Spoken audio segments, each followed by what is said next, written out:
Alrighty, back on my Lone Ranger shit.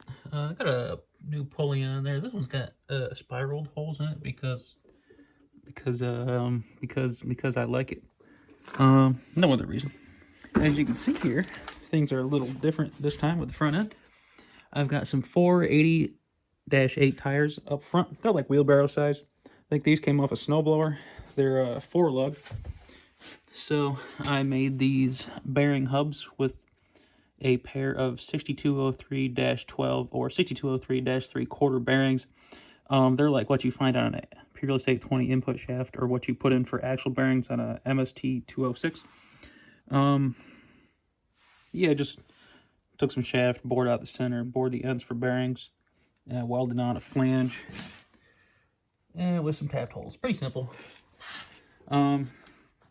Obviously, these are like twice as tall as the stock 4-inch rim tires, so I had to make some drop knuckles like these. See, the spindle is up here. It used to be down here, so if I'd have ran these tires on the stock spindles, it'd be squatting like crazy, and I don't want the front end already up here when the thing wants to backflip, you know.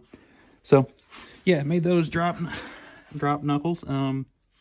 Just 3/4 bolt there, and then this is 3 pieces of 1/2x2 steel with another bolt welded onto it out there for a spindle. Pretty simple stuff. Tie rod arm is welded on right here. It's not on the bottom anymore like the stock spindles have. Of course, they're about 1 inch up here, so going up here, it's only like a 1/2 inch of difference.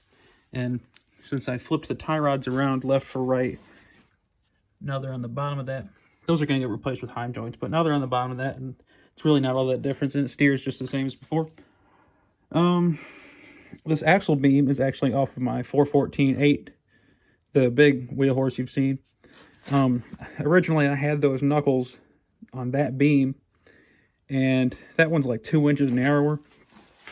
So with the hubs in this configuration, the front track width across both front wheels was a little bit narrower than the back, and I could flip the hubs out and get it out to the same width, but that kind of killed my scrub radius, you know, brought the wheel out from the center line, and that made steering kind of hard. Not that it was hard, but there was just no sense in it, so I figured out I could put this axle beam in there, get the extra width while keeping my scrub radius, and then I just used the tie rods from this beam instead of those tie rods. So yeah, works great. This thing is awesome off-road now.